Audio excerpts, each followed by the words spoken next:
오늘 주시는 하나님의 말씀은 잠언 13장 9절부터 마지막 17절 말씀까지입니다.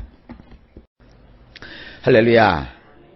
오늘은 잠언 13장 9절부터 보시겠습니다. 자, 9절을 보시면 의인의 빛은 환하게 빛나고 악인의 등불은 꺼지느니라. 원문은 이렇습니다. 의로운 자들은 환한 빛이 되어 찬란하게 비추이지만 범죄자들의 등잔은 소멸되느니라. 자, 의로운 사람 그리고 범법자, 이 두 사람이 이제 대조가 됩니다. 이 표현이 참 재밌어요. 의로운 사람은 환한 빛이 된대요. 그래서 찬란하게 빛을 비추게 되고요. 이 범법자들은 등잔은 있어요. 그러나 그 등잔의 불이 다 소멸돼 버리고 만대요. 그러니까 의로운 사람은 빛처럼 환하게 세상을 비추어주고 인생을 비추어주고 가정을 비추어주고 개인을 비추어주지만 범죄한 사람은 제 아무리 등잔이 있다 할지라도 그 등잔이 꺼지고 마는 거예요.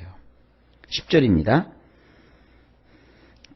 교만에서는 다툼만 일어날 뿐이라 권면을 듣는 자는 지혜가 있느니라. 원문은 건방지면 오로지 생기는 것은 다툼뿐이지만 조언해 주는 것들을 간직하게 되면 지혜롭게 되느니라. 그 세상을 이렇게 건방을 떨면서 살아가면 결국 다툼밖에 없습니다. 그러나 누군가 자기에게 충고해 주고 또 조언해 주는 것을 이렇게 간수하게 되면 지혜롭게 된다고 말씀하고 있습니다. 여기서 이 조언해 주는 것을 간직한다 혹은 간수한다. 이건 뭐냐면 원래 그 직역을 하면 이렇습니다. 누군가 조언해 주는 것과 함께 있으면 지혜롭게 된다는 거예요. 그러니까 누군가 자기를 향하여서 지적해 주고 또 깨닫게 해 주고 가르쳐 주는 사람이 있으면 이 사람은 지혜롭게 되는 거예요. 그래서 제가 이 말씀에 기초해서 늘 이런 얘기합니다. 교회를 다니면서 예배에 참석하는 것만 해도 큰 지혜예요. 세상에 교회에서 들을 수 있는 이런 설교를 누가 해주는 사람이 없어요.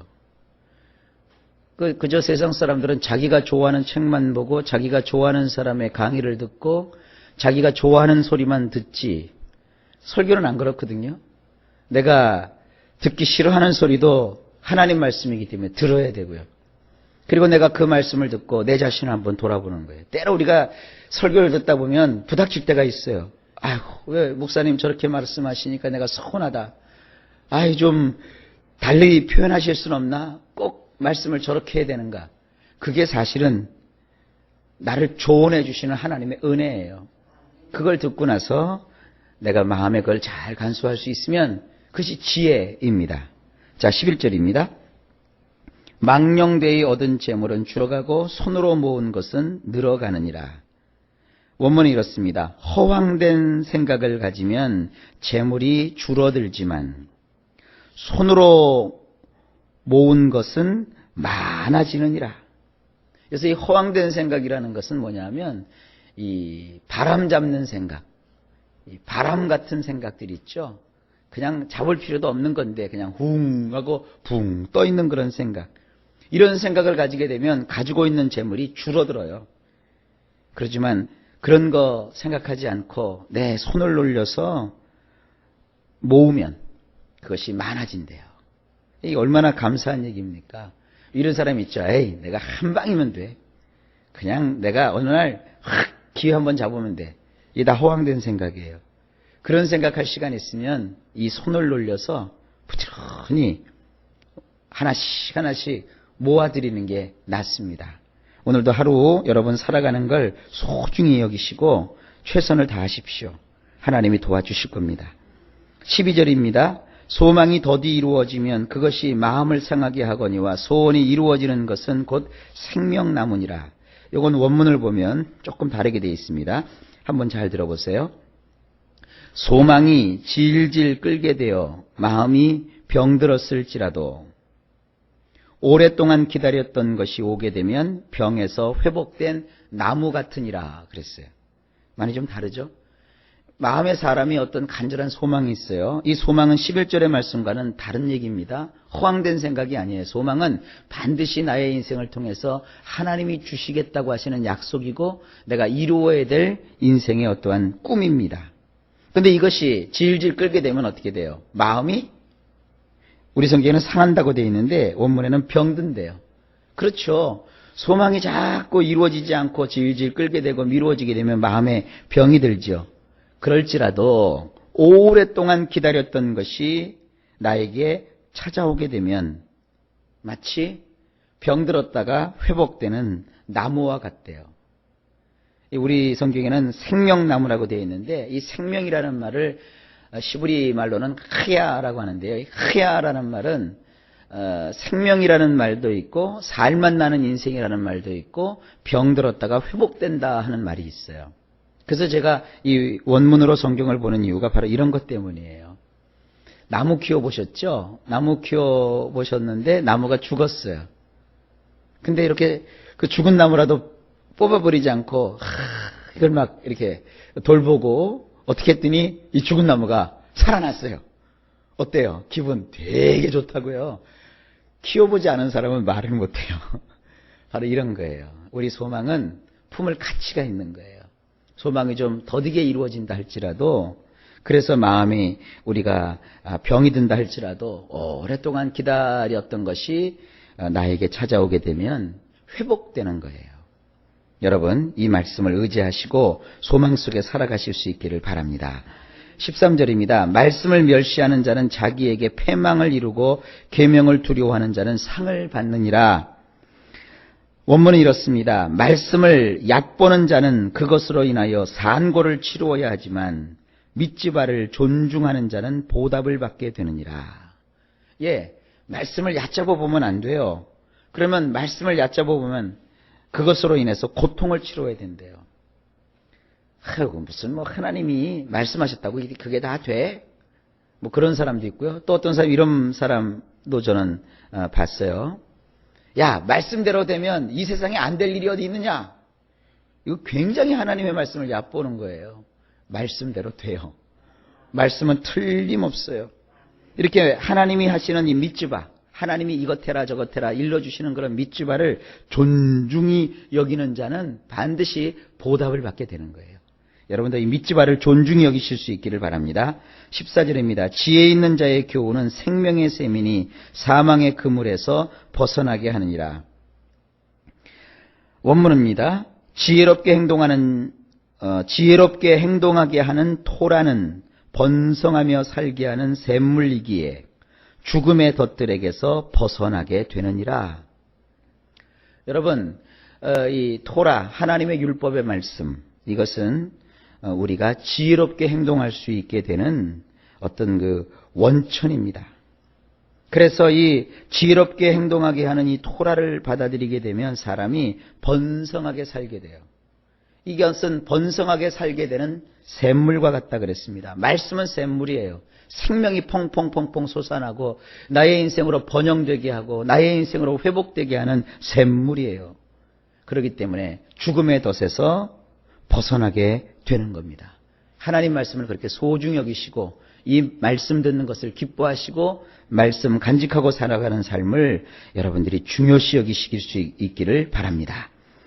15절입니다. 선한 지혜는 은혜를 베푸나 사악한 자의 길은 험하니라. 원문을 보면 이렇습니다. 좋은 것을 사려 깊게 생각해야 호의를 베풀 수 있지만 속이는 자들의 행로는 연중 계속되는도다.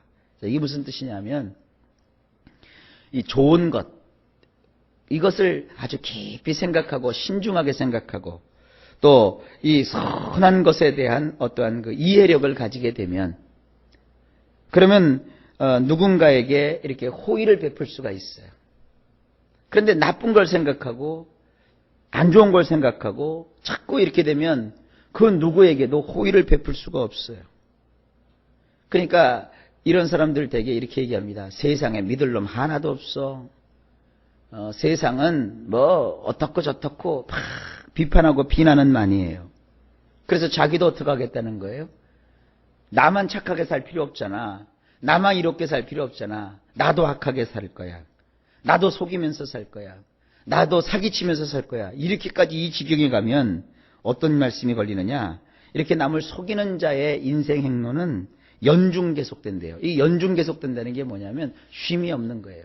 일이라는 것이 시작이 있으면 과정이 있다가 결말이 있어야 되잖아요. 그런데 남을 속이는 사람은 속이는 일을 계속해야 되고 계속해야 되고 계속해야 돼요. 신약 성경에 보면 이 마지막 때가 되면 사람들이 너희도 남을 속이지만 남도 너희를 속일 거라 그랬어요. 그래서 속이는 사람은 속기도 하고 속이기도 하고 계속 그렇게 산대요. 이게 말세의 징조입니다. 여러분, 우리는 그렇게 하시면 안 됩니다. 지혜라고 하는 것은 좋은 것을 생각하셔야 돼요. 여러분, 인생에 좋은 계획을 가지세요. 인생에 좋은 생각을 가지세요. 그리고 나서 내가 이 좋은 마음을 가질 때 그 어려움 가운데서도 다른 사람에게 은혜를 베풀 수 있고 호의를 베풀 수 있어요. 그러면 결국 좋은 것이 나에게 돌아오는 거예요. 16절. 무릇 슬기로운 자는 지식으로 행하거니와 미련한 자는 자기의 미련한 것을 나타내느니라. 원문은 이렇습니다. 능란한 사람은 지식을 따라 행동하지만 어리석은 사람은 멍청한 것을 펼쳐놓느니라. 이 능수능란한 사람, 우리 성경에서는 슬기로운 자라고 멋지게 번역을 해놓으셨는데 이 슬기롭다 그러는 것보다는 원래 원문대로 능란한 사람, 모든 걸 이렇게 아주 능숙하게 처리할 줄 아는 사람은 뭐를 따라 행동하느냐? 지식을 따라 행동하는 거예요. 그러니까 여러분 평생 배우셔야 돼요.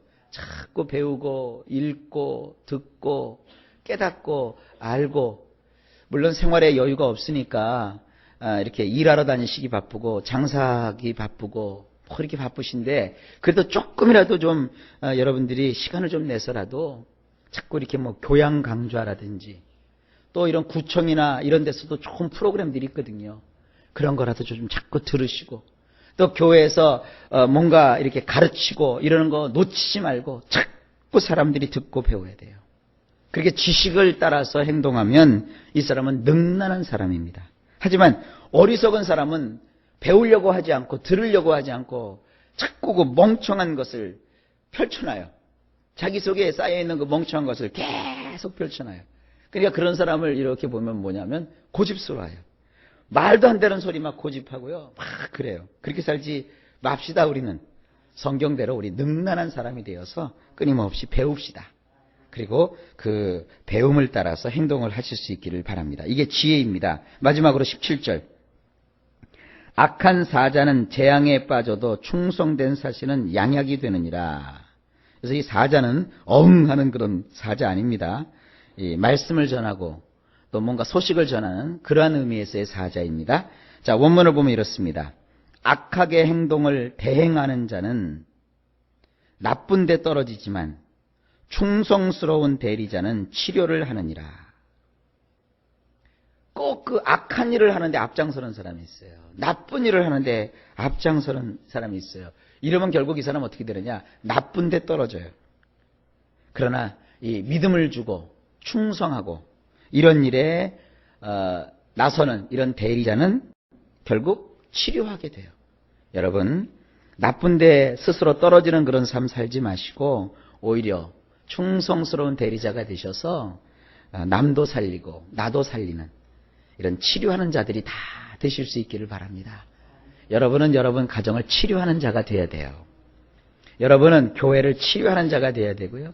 세상을 치료하는 자가 되어야 돼요. 그러기 위해서 우리는 충성스러운 대리자가 됩시다. 충성스러운 하나님의 말씀을 붙들고 충성스럽게 살아가실 수 있기를 바랍니다. 이것이 지혜입니다. 자, 오늘도 하루가 시작되었습니다. 일마다 때마다 주께서 평강을 주시고 여러분 행하는 모든 일에 형통함이 넘치시기를 예수님의 이름으로 간절히 축복합니다.